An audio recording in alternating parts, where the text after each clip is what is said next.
Greetings, brothers. Today we're going to be talking about scoring the most points you can from your secondaries in Chapter Approved Nephilim. Let's get into it.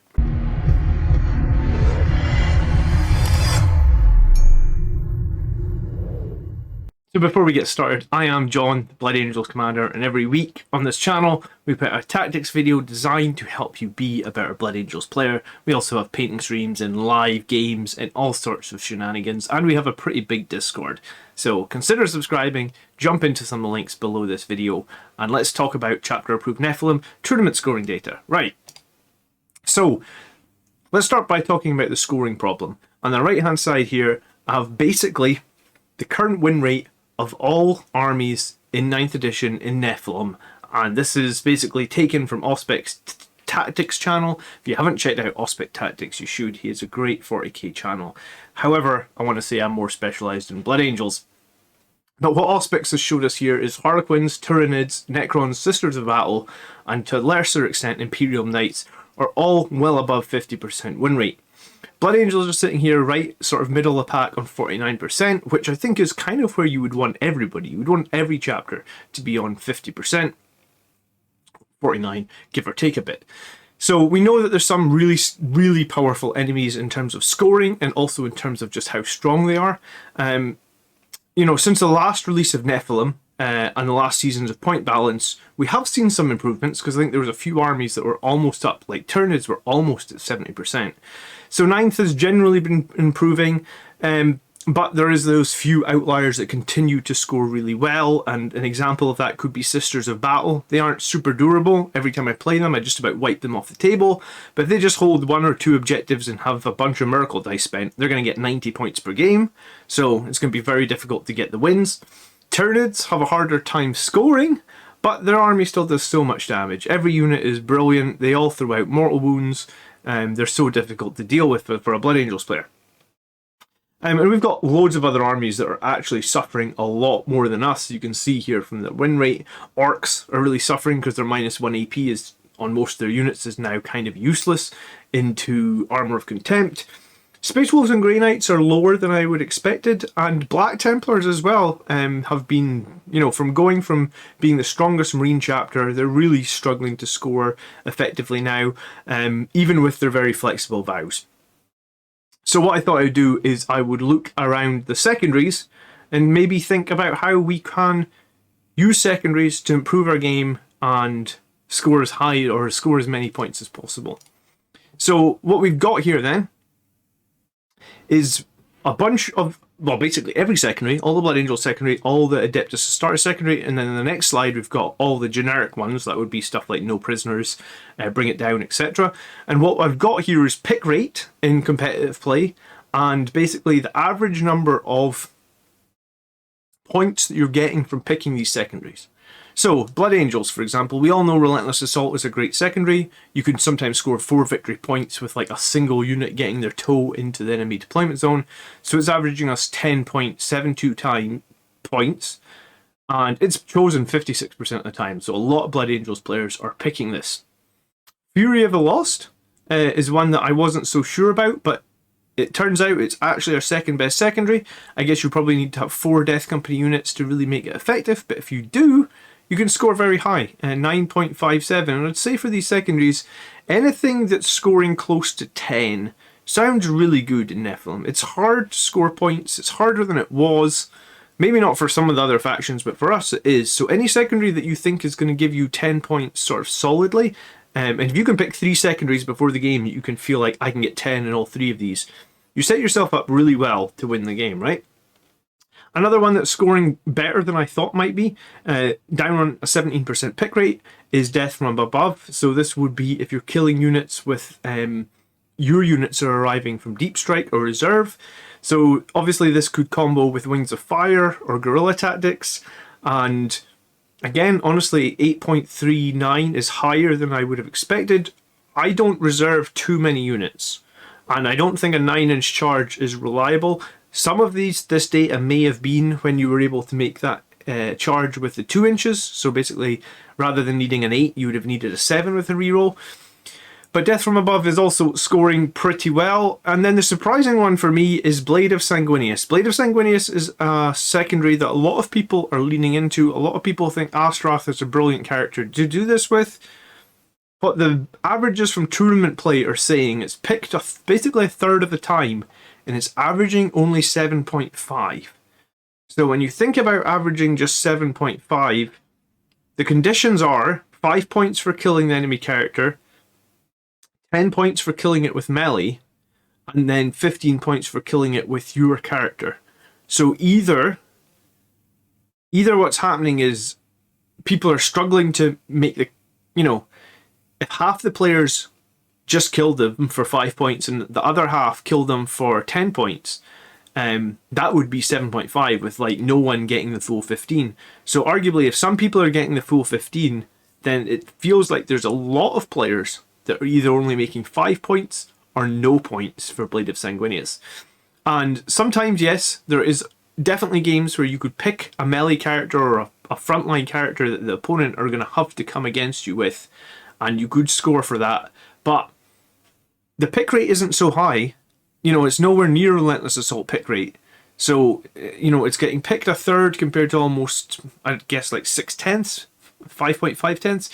So it's getting picked almost half as often as Relentless Assault, and it's scoring really poorly. So Blade of Sanguinius, I've tried it in tournament play, and honestly I didn't really like it. But some people swear by it. I guess just the math tells me, or the averages tell me, that this is not really a strong pick as it stands. Let's go into the depth just to start as secondaries. What is not getting picked very often now is Oath of Moment, but Oath of Moment is still averaging 8.19 points. If you think about Oath of Moment, you're almost guaranteed 4 points, because let's say you fail one leadership test or you fall back once throughout the game, that's 4 points. You kill a monster, vehicle or character in a couple of turns, 2 turns, 3 turns, that's another 3 points.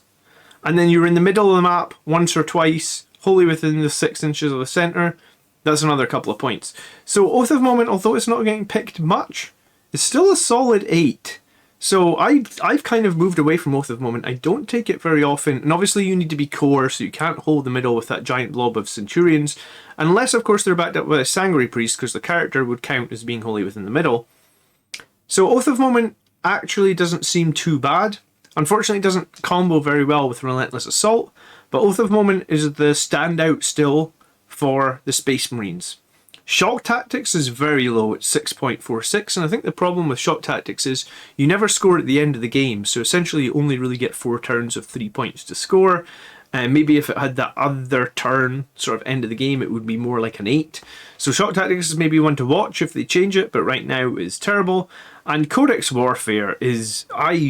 Codex Warfare needs to probably double. It needs to be 2 victory points for each of the conditions, because no army is effective at scoring with like Devastator, then Tactical, then Assault. Like every Space Marine chapter does something different. In our case, we'd probably just get 5 points for scoring kills with Assault Doctrine. So this honestly needs to double to 2 points. At the moment, I mean, no one's picking it, but no one's scoring it either.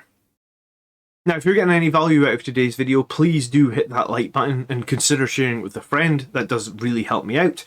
And at the end of this video, I've kind of made a flowchart of like how you could pick secondaries to get more points and be a better Blood Angels player. Hopefully that's going to be really interesting, but let's look first at the generic secondaries. So, and I've scored them from highest points to lowest points. I didn't include pick rate as a metric. I mean, it's there, but we definitely went from highest to lowest. So Warcraft, Abhor the Witch. I guess if you are against an Abhor the Witch army and you don't have a Psyker, then it seems like it's going to be a very strong pick. It actually scores the highest out of all the generic secondaries, followed by basically Bring It Down and No Prisoners. So if the enemy has a bunch of armor, or the enemy has a bunch of infantry, and you're going to do those things anyway, then you may as well pick them. They're generally going to score pretty well, because you're going to kill some models anyway. They both have decent pick rates across a lot of games. 12,000 plus games on some of these ones. Psychic Interrogation has also a decent pick rate, and I think if you have a Psyker that you don't mind interrogating with, then this is actually very good. Space Marines can include an Inquisitor, 65 points if you just take the generic one with a force weapon. Actually, I think it's a power sword that he gets. Then you're going to score 8.41. Again, picked a lot. Very decent. Behind enemy lines is one that's actually kind of interesting for Blood Angels, because if we feel like the enemy are going to flood our deployment zone, then you could actually pick behind enemy lines instead of Relentless Assault. Yes, it's not quite the 10.7, but it is still good. And remember, these are averages. Maybe if this was a Blood Angels, the average would be a little higher. This is average across all chapters and all games. Raise the Banners coming in at 7.63, and I stand by my words when I said Raise the Banners works best on 6 objective maps. I really think you shouldn't be picking it on 5 objective maps unless you feel super confident that you're never going to lose your 2 backfield objectives. Assassinate comes in at 7.59, and I think a lot of people are only probably bringing 4 characters max, so 13 points is kind of the max, so it makes sense. Assassinate isn't a bad pick. It's not a great pick, but certainly isn't a bad pick. Interesting to see that Assassinate is actually going to still be higher than Blade of Sanguinius on average. And obviously the thing about Blade of Sanguinius is you risk getting 0 points. I mean, I guess you could risk getting 0 points with Assassinate as well, but arguably if you're picking Assassinate, they've got 3 or 4 characters, you're going to get at least 1 or 2 of them, I would have thought. Especially with the speed of the Blood Angels. Retrieve Nephilim data. This is lower than Retrieve Nachman data, obviously because then they made it harder for non-troop units to perform Nephilim data, so that makes sense. Still picked a fair amount of time, and I guess if you just need one secondary that's going to score you probably 4 to 8 points, kind of almost guaranteed, you really don't have a better choice. I guess Nephilim data is sort of the bottom of the barrel. It's not brilliant. It's okay. Grind them down is picked a lot as well. 12% out of 10,000 games.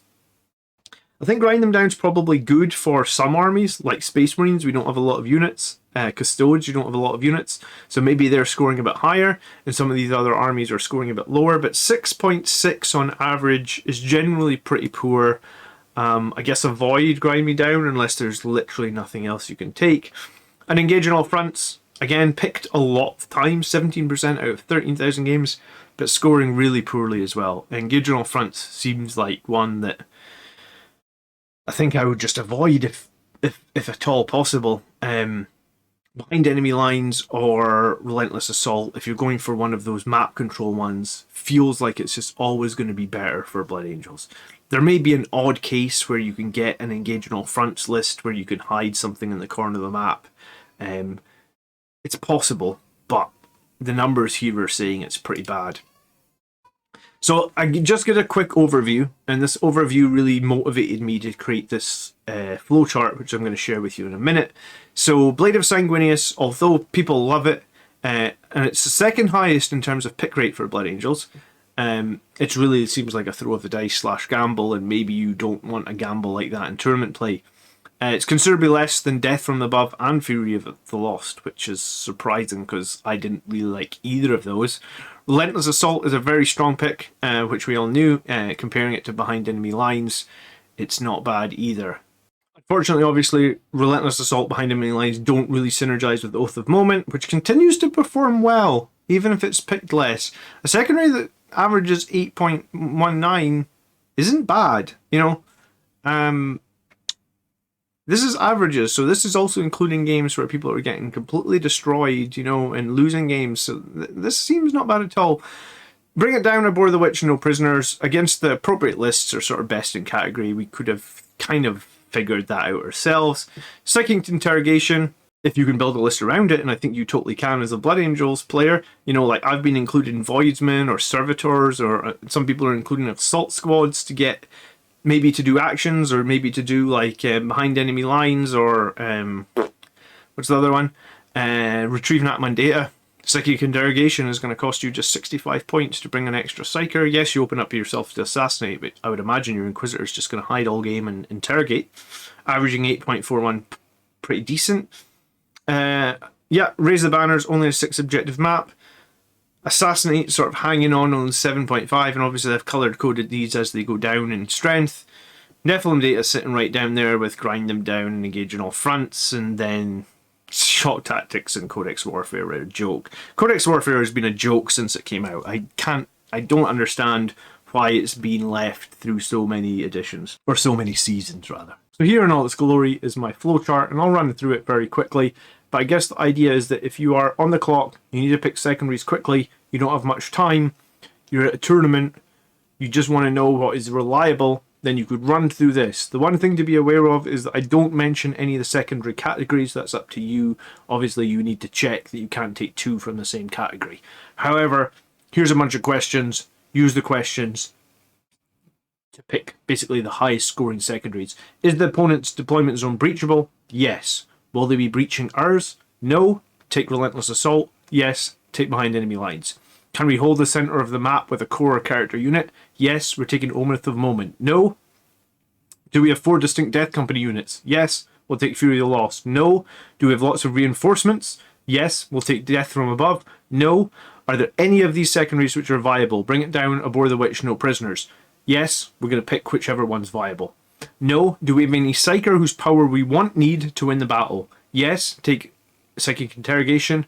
No. Is it a subjective map? Yes. Take Raise the Banners. No. Are there multiple any characters that you could easily pick off? Yes. Take Assassinate. No. Is there one enemy character you could easily pick off? Yes. Take Blade of Sanguinius. No. Then we're left with the shitty choices. Nephilim data, grind them down, engage on all fronts, or shock tactics. I'm going to put this as a download link on the Facebook page and the Discord. Obviously it isn't perfect. This is just based on tournament data and the points that you could get from the secondaries. Maybe you suck at playing for Oath of Moment. Maybe you're the best player in the world at Nephilim data. You know, obviously you need to weigh up how well you score some of these yourself. But if you're just looking for, like, I need a good pick, I'm at a tournament right now, I don't know where I'm going, rather than just going, fuck it, I'm just going to take Blade of Sanguinius because I think that's a good pick. There could be one way further up this tree that's going to get me on average way more points. That's the idea for this. I hope that you find some value in it, brothers. So let's have a proper discussion down in the comment section below about all the different secondaries that might be good. Obviously, this is tournament data, so I have no bias beyond the points that they're getting. But some big surprises. And I think definitely for my next event, I'm going to take something like this spreadsheet with me, or this flowchart with me, to maybe help me get one extra secondary pick that, you know, brings me up and finally helps me maybe win an event. I know I always struggle picking secondaries at an event. So maybe this is the sort of tool that a Blood Angels player could benefit from immensely. Just a quick reminder that there are links in the video description to affiliate sites, so anytime you want to buy some Warhammer models here in the UK, you can do that down below. Every click through, every purchase really benefits the channel, or if you do enjoy my content, there is a way to support me on Patreon, or you can just join and become a YouTube member. All of these things are super appreciated. I look forward to catching some of you guys on the live streams. Thanks again for watching, and we'll see you next week. By the blood are we made strong, brothers. Peace.